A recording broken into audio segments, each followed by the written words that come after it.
እንግዲህ ልጅን ቤት መጥቶ አውሬ ይበላል ብዬ በፍጹም አልጠረጠርኩም። በዚህ አጋጣሚ ሀዘን ቤት ይገባል፣ የተጨለመ ቀበል ብዬ በፍጹም አልጠበኩም። አንደኛውን ሲም ካርድ ይከፍታል። እንደገና በተለያየ ሲም ካርድ ነው 3 ሲም ካርድ ነው ያዘው። አንገቱን አንቆ በፕላስተር አንደበቱን ሸፍኖ ልጁ የተሰቃየ ሲማጽነው የሚያሳይ ፎቶ አለ፣ ቪዲዮ አለ። ከአዲስ አበባ የመጣሁ ጥብልተኛ ነኝ እያለም በየሰው ቤት እያደረ ለማምለጥ የተቻለውን ሁሉ አድርጓል። አጠቃላይ ህዝብ ነው ሰልፍ የወጣው። አጠቃላይ ህዝብ ሰልፍ ወጥቷል። ምንናገረው ነው ያጣነው በዛን ሰዓት ማለት ነው። እንዲቀጣ ፍርድ ቤቱ ወስኗል።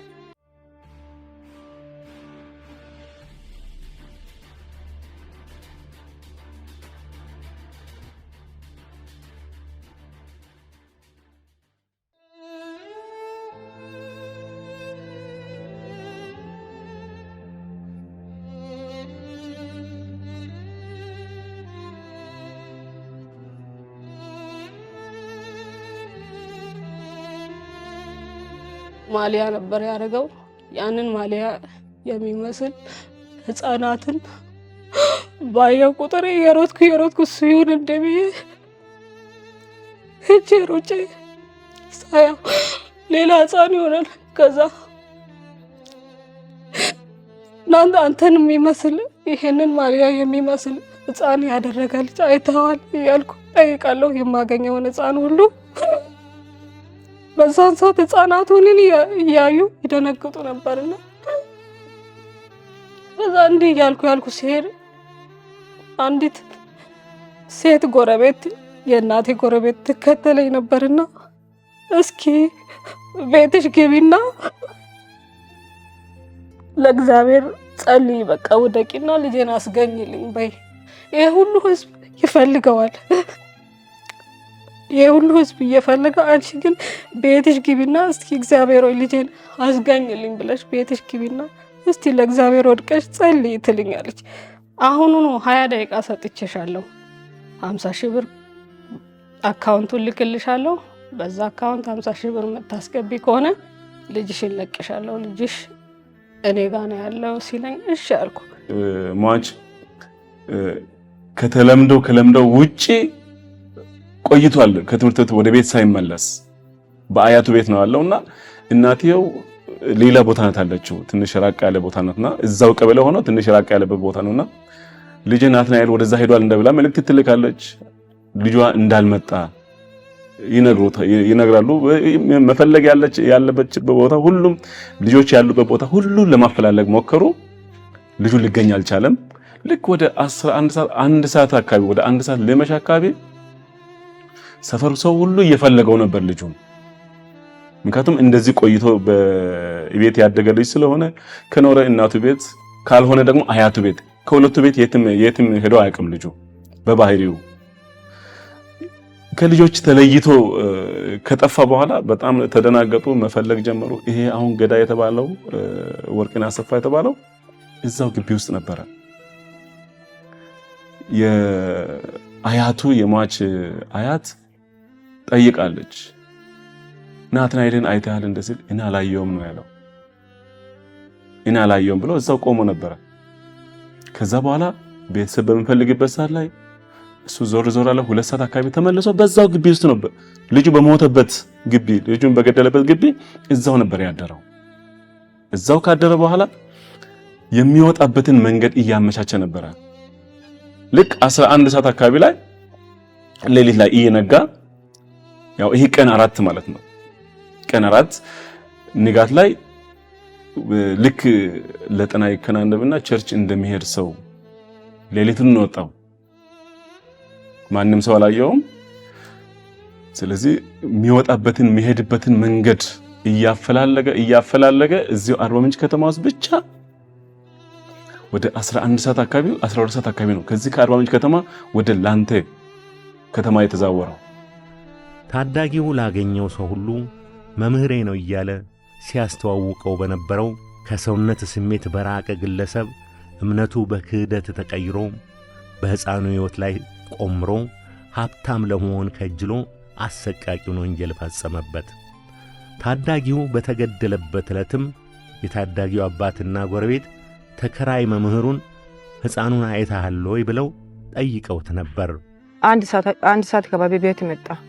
ቤት ከመጣ ገበያ መጥቼ እዚህ ቤት ያለው የሆነ የኔ ልጅቷ ቸርች ነበር። ቸርች ያለው አባ እዚህ ያለ ብሎ አባ እናት እየጠየቀ ነው። የእና አባ እዚህ መጥተዋል ብሎ ጠየቀ።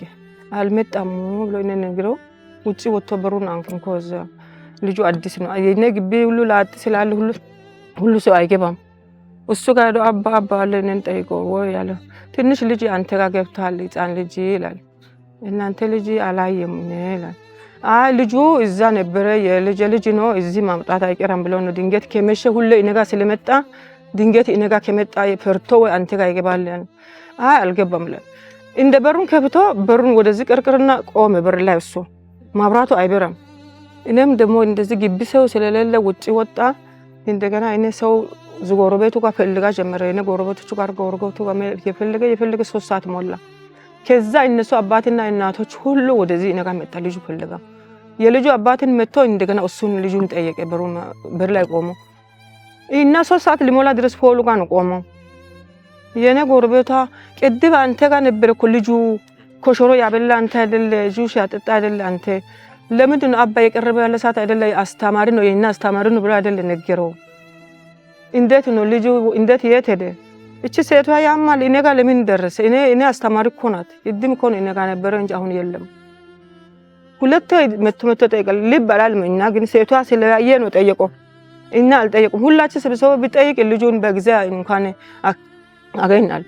ገዳይ ያለበት ቤት አንኳኳው። በውስጥ ዘግተው ነው ያለው።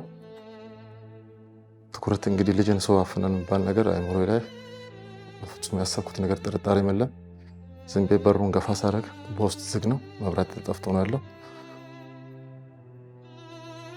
እንዲህ እንደ ሳንኳኳ በር ዝግ ነው። ከዛን በቃ እንዲህ ልሄድ ስል በር ከፈተ። ልጅን አይተሃል ያልኩት ምን አይነት ልጅ ስል ሕፃን ልጅ ስል በሩን ፍቀቅ አድርጎ ከፍቶ መልሶ ዘጋና ወጣ ብሎ እና አባ ሕፃን አላየው ማለት ነው። በፍጹም እንግዲህ ማዘር ቤት ተከራይ ነው ያው አላቆም ፊቱን በዛ ጨለማ ትኩረት ሰጥቼ አላየሁም። በፍጹም ደግሞ ልጅን አግቷል ብዬ አላሰብኩም። ልጁ ለካስ ቤት ነበር፣ እዛ ውስጥ ነበር። ከዛም በኋላ ትቼኔ ከገባ በኋላ ደግሞ የሆነ ቦታ ሄድኩኝ። ሄጄ ስመጣ ማታ 3 ሰዓት ላይ ሰፈር እዚህ ተረብሿል።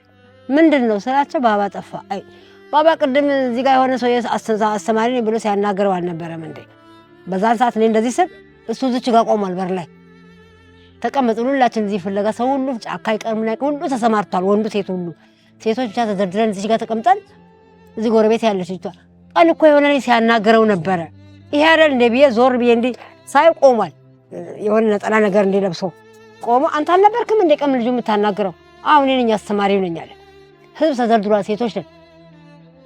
ከዛ ታዲያ ሳለስን በቃ ዝም አለ እሱ ቆሞ እዚች ጋር እንደቆመ እኛም ቁጭ አለና ወንዶች ጫካ ስላሉ 6 ሰዓት ሲሆን እንግዲህ እኛ እንሂድና እስኪ እንፈልግ ምናልባት በዛ ቤተ መንግስት አካባቢ እንቀመጥ ሲከመጣ ምናምን ብለን ተሰብስበን ስንሄድ ብቻውን ነው እዚህ ጋር ያለው እሱ። ከሰፈር ሁሉ ሙልጭ ብሎ ሄደለት ብቻውን ተመልሶ እሱ ገባ። ወንጀሉ ከተፈጸመ ጥቂት ወራት የቆየ ይሁን እንጂ የወንጀልን የጭካኔ ጥግ ያሳየ መራር ድርጊት በመሆኑ እንደ አዲስ ብዙዎችን አነጋግሯል። ወንጀልን ለመከላከል ሕዝብና ፖሊስ፣ አቃቤ ሕግና የፍትህ አካላት እንዴት ሊተባበሩ ይገባል? ሲተባበሩ የሚገኘው ውጤት ምን ያህል ቀና ይሆናል የሚለውን እሳቤ ለማሳየት በአርባ ምንጭ ከተማ ተገኝተን የዘገብነውን ዘገባ የተመለከቱ ብዙዎች እጅግ ማዘናቸውና የሰው ልጅ ይህን ያህል ጭካኔ ይፈጽማል ብለው አስበው እንደማያውቁ በስልክ አውግተውናል። የ10 ዓመቱ ታዳጊ ናትናኤል ማይክል አስተማሪ ባለው አርመኔ ታግቶ በጭካኔ ተገድሎ የመገኘቱ ዜና ተሰማ። አረመኔው ተከሳሽ ይህን ከፈጸመ በኋላም ለማምለጥ ሞክሮ የሕፃኑ ደም አላራምድ ብሎት በህብረተሰቡና በሕግ አካላት የሌት ተቀን እጥረት ሊያዝና ለፍርድ ሊቀርብ ችሏል። ምንም እንኳን ተምሮ የዲግሪ ቆብ የጫነ ይሁን እንጂ እቅዱ በተማረበት ሰርቶና ለፍቶ ሰው መሆን ያልቻለው የዛሬው ፍርደኛ ቀደም ካለው ጊዜ ጀምሮ በእገታ ገንዘብ ለማግኘት ያስብና ይመኝ እንደነበረ ሞክሮም ያልተሳካለት እንደነበር የኋላ ታሪኩን የፈተሸው ፖሊስ ይገልጻል። ሟችን ምን አደረገ እንዴት አደረገ የሚለውን ሁኔታዎች ውስጥ ስንገባ ሟች ወደ አያቱ ግቢ በሄደ ሰዓት የአያቱ ግቢ ውስጥ ህፃኑን አግኝቶ በመጀመሪያ ቅንዱ አካባቢ ላይ ነው በቦክስ መቶት መሬት ላይ ጣለው። ይህ ህፃንም በአፍንጫው ደም እየፈሰሰ መሬት ላይ ወድቆ የነበረውን ቀደም ሲል አዘጋጅቶ ስለነበረ ምርመራችንም እንደሚያሳየው ቀደም ሲል ሰው ለማገት አንድ ፍቅረኛ አለችው። ከሷ ጋር በመሆን ህፃናትን ማገት እንዳለባቸውና ህፃንን ካገቱ በኋላ ወደ ቤተሰብ ስልክ በመደወል ገንዘብ አስገቡ እያሉ ገንዘብ ለመውሰድ ምክክር እንደነበራቸው ቀደም ሲል የተዘጋጁ ያቀዱት እቅድ እንደነበረ ሲናገር ነበር። ያ እቅድ ደግሞ ሳይሳካላቸው እንደቀረ ከአንድም ሁለት ሙከራዎችን አድርገው በዛ ሙከራ ሳይሳካላቸው የቀረ መሆኑን ደርሰንበታል። ነገር ግን ይህ ህፃን እሱ ተከራይቶ በሚኖርበት ግቢ መምጣቱ ቀደም ሲል ሳይሳኩ የነበሩ ሁለት ሙከራዎችን የሚያሳካለት ምቹ ሁኔታዎችን ያገኘ ከመሆኑ የተነሳ ህፃኑን በቦክስ መቶ ጥሎት አፍኖት ወደ ራሱ ክፍል ነው ያስገባው። ተከራይቶ ወዳለበት ክፍል ካስገባ በኋላ እናም የቀደመ እኩይ ዕቅዱ ተሳካለትና በታዳጊው ላይ የፈጸመው ኢሰብአዊ ድርጊት ብዙዎችን ያስለቀሰና ያስነባ ተግባር ሆነ። በህብረተሰቡ ላይ የፈጠረው ስጋትና ድንጋጤ ልጆቹን ትምህርት ቤት ለመላክ እስከ መቸገር ያደረሰ ነበር። በየትምህርት ቤቱ ተማሪዎችን ለመላክ የተቆጠበበት ሁኔታ አለ። ማህበረሰቡ የተወሰነ ጊዜ ትምህርት ቤት ተማሪ ህፃናት እንዳይሄዱ የማድረግ ልጆቻቸውን በየመንገዱ በቃ ወደ ቤት እንዲመለሱ የማድረግ የመበርገግ የመረጋጋት ስሜት የታጣበት ጊዜ ነበር። በተለይ ለወጣት ባለትዳሮቹ የናቲ አባትና እናት የደረሰባቸው መሪር ሐዘን በቃላት የሚገለጽ አይደለም። ለእህትና ወንድሞቹ በአጠቃላይ ለቤተሰቡ የማይሽር ጠባሳ ጥሎ አልፏል።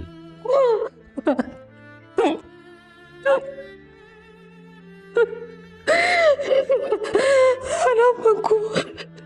እንዴት ነው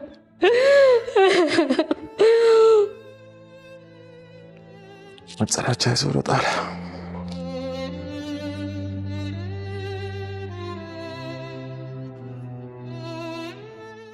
እሱ ልጅ በቃ ምንም የማያውቅ ልጅ ነው።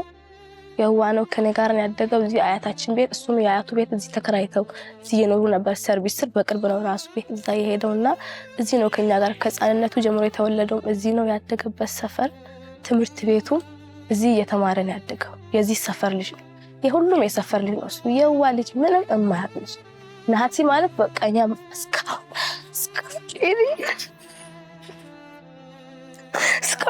በጣም ማመን ከብዶኛል። ናቲን በማጣት እስካሁን ልቤ በጣም ተሰብሯል። ልባችን የቤተሰብም የሰፈርም የሀገር ሰዎች በጣም ያዝነናል በናቲ ሞት። አሁን ራሱ እውነት እየመሰለኝ አይደለም የናቲ ማጣት በጣም ለኛ በጣም ሀዘን ነውና በጣም ለማመን በጣም ነው የከበደን። እሷንም በጣም ልናረጋጋ እስካሁን ድረስ ልክ አይደለች።